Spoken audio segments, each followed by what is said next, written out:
Hi friends, welcome back to my channel. My name's Jack, this is Jthbooks, and it's time to talk about what I read in the month of September. Boy, that was a weird way to say that, but we're going to carry on. We're going to plow on through that because... Whew. So, September, or as I like to call it, the month I remember that I love reading.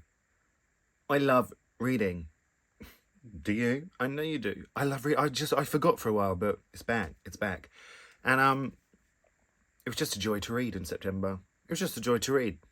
I managed to read 10 books. 10. We hit double figures. We're back in double figures, people. 10 books. I read 3,354 pages, all in all. I don't know if that's a lot. It seems like a lot. Especially for someone who falls asleep a lot when they read. Also, I actually hit 11,000 followers on Instagram today on my Bookstagram. So I'm very pleased about that. If you'd like to follow me on Bookstagram, Instagram, it's linked down below. Yeah, so I was just, that's a nice thing to happen in the month of September. So before we quickly talk about books, let's talk about, I finished Snowdrop, the Korean drama Snowdrop, starring my beloved Jisoo. And look, it wasn't my favourite. It was a bit intense for me. Something's a bit intense for me, I get a bit like, ooh. But it made me cry at the end, of course. Jisoo, brilliant actress. Brilliant. She is brilliant. And I'm not going to listen to any criticism. I just won't do it. But I'd like to see her in sort of more of a romantic comedy. And if you have any sort of just chill romantic dramas, Korean dramas, recommendations, please tell me below, because Snowdrop was too intense for me. Way too intense. So having read 10 books and finished my Korean drama, I was just on it this month. I was just on it. There's many reasons why I read 10 books. I don't sleep well. I haven't slept well since my mum died a few years ago.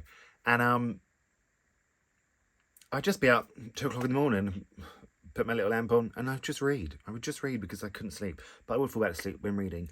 But I just haven't been sleeping well. So that does make a huge difference.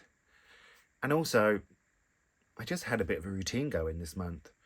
Come home from work, I'd watch an episode of Korean drama, then I'd watch some booktube, then I'd go in the bath and read, and then I'd read before bed. That's just how it was going. A routine works very well for me. It helps me stay mentally well, and I get a lot done. So that is how we reached 10 books. But you just want to hear about the books now, don't you? You're a bit sick of me waffling on. I waffle a lot, don't I? Don't say yes. Rude. Yeah, so let's talk about the books, shall we? Okay, let's go. So first up this month, I read I don't know what it's called. Our Share of Night by Marina Enriquez. Translated by Megan McDowell. 790 pages? No, it was not. 722 pages. And I loved every page. I loved every page. This is basically the story of one family, a mum, a dad, and their son. And sort of in the first section, I think it's done like split into books. You follow one, and his wife is dead, and he is trying to sort of get his son away from people. I don't want to spoil it for you in case you're going to read it. It's away from people he doesn't want to be around, and protect him. And you're finding out what he's running away from, this almost cult thing that he's a part of and he is the medium for. And then the second section, you see one's past, almost like how he came to meet his wife and be involved in the cult. And it's all told from Rosario's point of view. Her name is Rosario.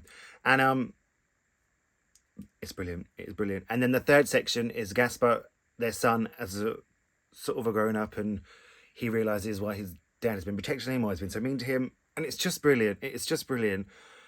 I didn't think I was going to love it this much. It is at times creepy, and it's haunting, and it's sexual, and it's I just thought it was brilliant. I will say I felt the end of 722 pages, but I do feel the end was a little bit rushed. I feel like because I was loving it so much, I wanted more, but it was a little bit rushed. I could have done with a couple more pages. I never thought I'd say that for a 722 book, but I'm saying it. First time for everything. Yeah, I could have maybe just tweaked out not tweaked, that's not the right word. Just give me more time in the end with the ending and how it concluded. I like how it concluded. Don't get me wrong, I really liked how it concluded, and just everything was perfect. And this book just reminded me why I loved reading. It's one of those books, I'm pretty sure you're going to see this on my top 10 books of the year. I just loved it. I couldn't put it down. I loved the characters. I loved how modern it felt, even though it was set in the past. I loved it. It was a bit gothic. I loved that it was just sort of fantastical, but rooted in something, and rooted in the backdrop of the country and the people and the spirit. Oh, I just loved it. I really loved it. I can't believe how much I loved it. If you're looking for a spooky book for Halloween, it's not like spooky, but if you're looking for a gothic book for Halloween, something you can really sink your teeth into, Our Share of a Night by Mariana Enriquez. I just thought it was brilliant. And it really kickstarted me off the month to remember that I love reading, and that will always be something special. This one comes out on the 13th of October, and I can't recommend it enough. I just absolutely loved it. Now, after I read that sort of beast, and it was a heavy book, I wanted something light, something contemporary, something fun. So I went for Soulmates by Susan Lee, which is kind of gifted to me by Harper 360 YA, and it comes out 25th of September. But I don't know if that's true in the UK, but I know it's out now in the US. In this, we follow Hannah, who is having sort of the perfect summer, and then her boyfriend breaks up with her. And then we also follow, what's his name? Jacob, who's Hannah's former best friend, who's now a K-drama star in Korea. And he comes back over for the summer to have some time off.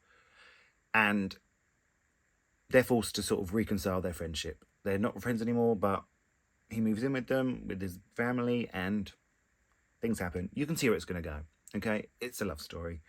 And it's really cute. It's really sweet. It's nothing mind-blowing. It's not going to, change your life. But it was a quick read. It was really sweet. I could have done more with it being set in Korea. I wanted more of his K-drama life, but we didn't get that. But yeah, you know what's going to happen the minute you start reading it. But it was a fun ride. It was sweet. It was romantic. It's YA, but, it got a little bit, which we don't mind. But it's a YA book, and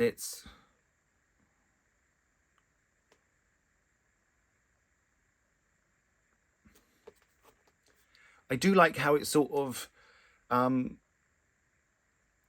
because Hannah is Korean American, and she very much shuns the Korean part of herself. She, very much tries to be American. She can't speak Korean that well. She can understand it. And I like that throughout the book that you sort of see her becoming more proud of her Korean heritage and who she is. And I think that's always brilliant to read. And it gave the book some depth because it needed it. The romance was sweet and fun, but like I said, you just knew what was coming. You just knew what was coming. But I would recommend it if you're looking for something sweet. This was sweet. So thank you to Harper 360 for that. Next up, we read The Secret Diaries. I read The Secret Diaries of Charles Ignatius Sancho by Patterson Joseph. Brilliant title, brilliant name. This is just the story of one man, basically, in 1746. You sort of see he's a young black man that is a slave and escapes and sort of finds his way in life. And it's split into sections, so you see him, the first part of his life as a slave, and then you sort of see him escape, and then you try to find his way, and then you sort of see him, I guess, as he has, and he starts trying new things, and he falls in love. And I really liked the first part. The middle part lost me a bit. It went a bit gambling and he had a few problems. And it did lose me a little bit. But it's certainly not a bad book. It gave it, I think, 3 stars. It just went on a bit for me, to be honest. You know, you've got to be honest. And Sancho is a really... Oh, Sancho. Well, that's what they call him in the book. Sancho is a really sort of character that does get under your skin and stay with you, and you do become invested in his journey. It just feels quite a long journey. And like I said, I really love the first bit. The second bit, it just lost me. And then the third sort of section where he meets his wife, I really like that section. But they send letters to each other there. You know, she's away for a while. And there's so many letters. It just goes on and on and on. But when they finally meet, it gets good again. So yeah, I would say, you know, give it a solid 3 stars. This was sent to me by Jthbooks, who I absolutely love. They publish some brilliant books. They're publishing this one. It's out 6th of October. And yeah, it will grip you, and brilliant characters. So if you're looking for some historical fiction that focuses on Black lives in a time when we didn't really hear about Black lives, or we didn't hear about them at all, this is a look at that. So definitely check that out. For one of my non-fictions this month, because I read 2, I read Voice of the Fish by Lars Horn, which was sent to me by Footnote Press, and this is out 15th of September, so it's out now. And this is basically just a memoir of Lars as they travel the world and find out who they are on their journey with gender. But it's also mixed in with sort of facts about sea creatures and aquariums and aquatic life. And saying it to you now, I'm like, that doesn't work. How does that fit? But it just does fit. There's something quite magical about it. It does fit. And I'm very much interested in aquatic life. So it worked both ways for me. I think it also, the way it does work is it very much points out some aspects of aquatic life where something changes from male to female, and it's just natural in that world, but in our world it's seen by some horrible people as something wrong and something, you know, that should be ashamed. And this just reminds you that it's just natural. Some people just are who they are, and they need to be who they are. And I think something reading like that is always so important, and I love to read about it. So it was just a short little book, and I really did find some fascinating things about aquatic life, like where the first aquarium was built and who sort of designed it, and how they found one on a ship that was a whale. I was like, facts, y'all. I'm into these facts. So yeah, like a solid 4-star, 3.5 star probably for a non-fiction. And I don't really like to rate non-fiction, but I just done it. So, but yeah, brilliant. I really enjoyed it. It's out now. Thank you to Footnotes Press for sending me this. Then I read A Scatter of Light by Melinda Lowe, which is the companion novel to Last Night at the Telegraph Club by Melinda Lowe. But you don't need to have read that one at all. Although it's a companion, I don't think they touched on anything together, unless I'm wrong. But I didn't get the hint. But in this we follow Aria, who sort of goes to spend the summer with her grandma in Northern California after she had plans with her friends, but topless photos of her were released online, and her friends sort of ditch her. And as Aria's there, Hannah, that's because she was in that bit. As Aria's there, she basically falls in love with her grandma's gardener. And it's just basically Hannah going on her queer journey. When we meet her, she doesn't think she's queer at all, and she's only sort of been with boys. And then things change, and it does have a cheating sort of storyline in it. So if that's not your thing, maybe avoid it. But it's not one of those ones where you're like, oh, the teacher's a liar, you know. It's very much figuring things out and all that kind of jazz and all that jazz. I don't feel like I'm explaining any of these books or reviewing them very well. I don't know what's happening to me. We'll carry on. Yeah, it's just beautifully written. I really like Melinda Lowe's writing, and it just has depth for YA. It does. Well, she's 18 plus. Would it be YA? I don't know. But I just love to read sapphic books where people are learning who they are. That is this. And it goes on to talk about family and you know, I was going to say all that jazz again. What's happening to me? But yeah, this one is out the 6th of October. Can you see why I read most of these in September? Because they're all coming out in October. Smart planning. Thank you to, I think it was Hodder and Staunton that sent me this. Yeah, it was. Thank you so much. I've ordered the Illumicrate special editions of this one and Last Night's Telegraph Club. I'm very excited for them to arrive. I don't know when they are, but they've got beautiful sprayed edges and I'm very excited for them to arrive. Then for my second non-fiction of the month, I read Gay Man Talking, All the Conversations We Never Had by Daniel Harding. And this is just Daniel telling you about his life, and then he has, well, I guess he interviews and has conversations with the people that are relevant to the section. So, son, brother, gay best friend, lover, enemy, homo, twink, otter, bear. And he talks to his friends and ex-partners and parents. And I think growing up queer is so difficult. I don't know if it's easier now, because I'm old now. But when I was a teenager in the early 2000s, can't believe I just admitted that, but I was. And it was just difficult. School was difficult, and figuring out who you were was difficult, and all those queer spaces and queer lives felt so far away. Especially like I grew up, I'm living in quite a small town. It's difficult, and books like this I think will really help when you see other queer people go through something you've been through, or you can relate to them and you think, oh, that was like me, and look where this person is now. And I think that's always going to be important in non-fiction. That's what is important in non-fiction. It's also a reminder of how important conversations are.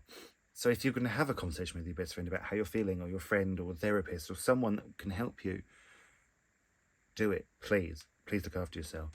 God, I stopped talking about the book then and gave you some life advice. You shouldn't listen to me because, but yeah, it's just an important reminder of conversations, and it's okay to be who you are and to figure it out no matter how long it takes.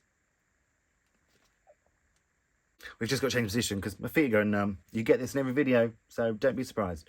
Well, if the position's changed, not only did I have to move, I also then knocked the little try-stand thing over, so that was a mess. Next up, I read All Our Missing Hearts by Celeste Ng, which was sent to me by Little Brown UK. Very grateful. It is out October 4th. And I feel like this might be going up on October the 3rd, so we'll say tomorrow. And in this we follow, well, we start following Bird, whose mother has disappeared, essentially, and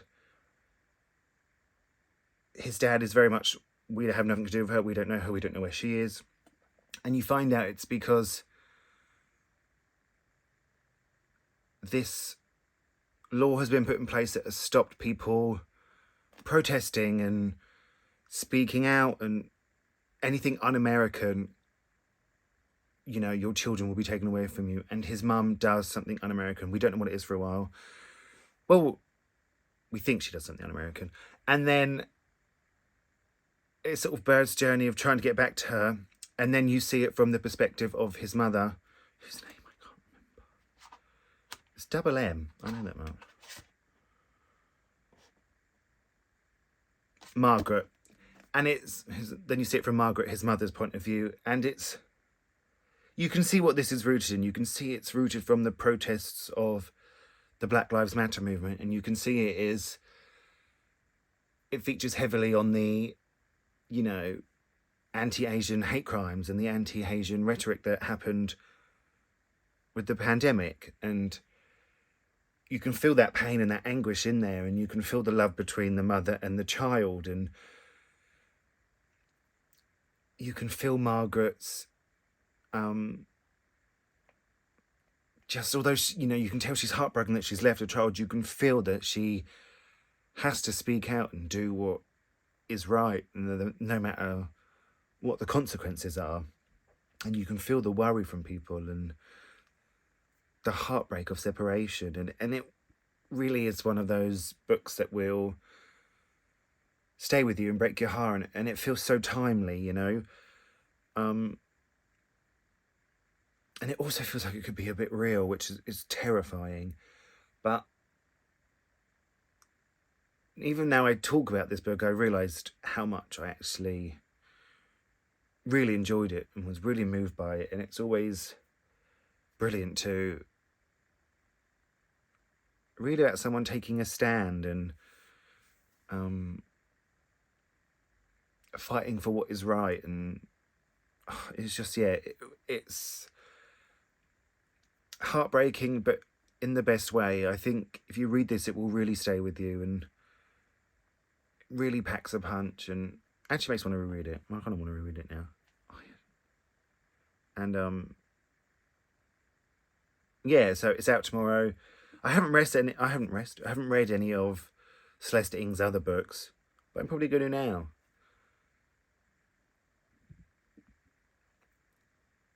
Yeah. It's just one of those books I'm really glad that I managed to pick up this month. I gave it like I feel like I gave it a 4-star probably, but it's actually probably a 4.5. I'll have to go change that on my StoryGraph. If you don't follow me on StoryGraph, all the socials are down below. Next up, I read The Locked Away Life by Drew Davis, which was very kindly sent to me by Drew himself. We are friends on Instagram, and I read one of his other books, which I can't remember what it was called now, and really a few years ago, and I really enjoyed that. But he sent this one to me because it features his first queer lead character. And then in this we follow, well, I kind of not remember anyone's name. I'll have to look at the back. Esther. We follow Esther, who is sort of a recluse up in her house, and we know she has a bit of a past why she's come recluse, but we don't know what happened. And she puts an advertisement in the paper, or like a little notice board, saying that she wants somebody to teach her how to use the internet. And Bruno takes up the offer, and they become friends. They form sort of a special bond, and I think that is the best thing about this book, is the bond that they form and the characters. Esther is sort of this fiery, delicate woman that I really enjoyed reading, and Bruno is a young queer person who is figuring things out, and you know, it went down a path I didn't expect it to go. It didn't really say that on the back, but Bruno does go to a conversion camp, I guess, and it does go there in the book, and I didn't expect that, so trigger warnings for that. But what really shines is the character of Esther, I think, and the friendship those two form. Well, actually, I think a lot of all the connections in the book, Bruno, his family and his parents, and Esther and his family, and Bruno and Dominic, and, you know, I think Drew Davis really got that across, of the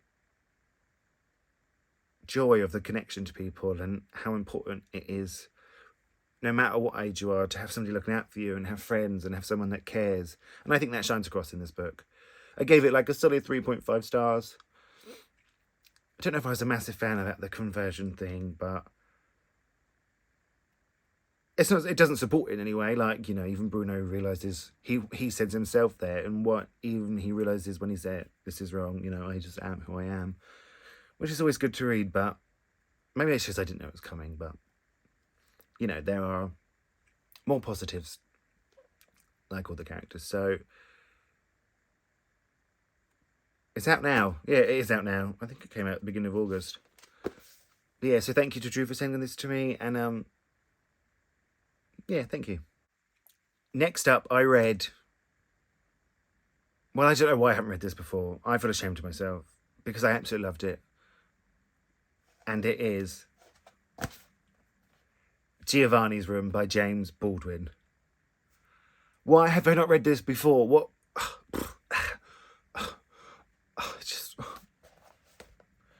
This will be... You'll see this in the top 10 of the year. Okay, friends? You will see this in the top 10 of the year. It is just absolutely beautiful. I've got to read you just one little quote, if I can find it.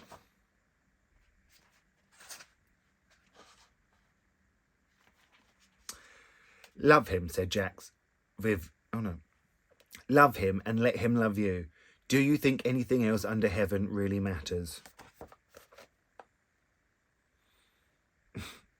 I could cry just thinking about it. It is so brilliant. We follow David, who is a young American in Paris, and his sort of the girl that he's seeing needs some time to think, so she's in Spain, and he goes to a bar one night and he meets Giovanni, and they just hit it off instantly. It's very well, their friendship, David sort of is saying to himself they're going to be friends, and it turns into something more, and then you see its demise and the direction that Giovanni's life takes. And it's only 159 pages, and I don't know how James Baldwin packs so much in the sense that you feel them fall in love, and you feel James James. You feel David not admitting it, not admitting who he is or that part of himself, and being so scared to love him that it makes him hate him and hate himself. And you feel them, the passion, and you feel them clash, and you feel two people fall apart together and then fall apart separately. And they spend a lot of time in this room, and you can feel the dank room, and you can feel it's like you can smell the smells in there, and you can feel the desperation and the joy and the visceralness. Oh, it's just brilliant. It's just effing brilliant. I absolutely loved it. I loved just all the detail of the confusion and the hatred and the fear that James Baldwin packs into the character of David, and it's sort of the thing that you're hating, the thing that you are, so you project that onto other people that are like you. And it's just what I really want now is a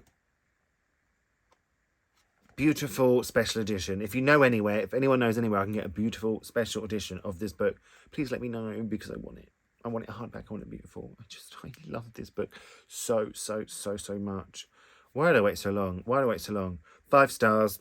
Love of my life. Not love of my life, but you'll see this in the top 10.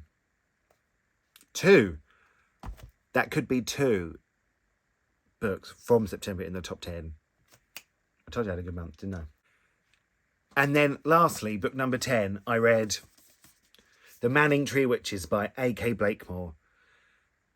Now you see, I tried to go spooky. If you watched my October TBR, I'll link that down below. I said I don't do spooky books, but I thought, just try one. Just, end of September. It's not long. But my goodness, this felt long. It is, it's just a bit dull. You follow, her name's Rebecca, and she is sort of in love with the man teaching her how to read and write. It's set in England in 1643. And a witch hunter moves to town, and sort of becomes obsessed with, he just becomes convinced that she's a witch from something that she did with the man, which I guess you can guess what she did with the man. But it just doesn't, it's just not gripping. It does get a bit more gripping. It takes so long to get going. And then it just felt like I was being told the story rather than living the story. Does that make sense? And the writing is so pretentious. There is one point when the characters who've been accused of being witches, they get taken to a room and the author says, it's a windowless room.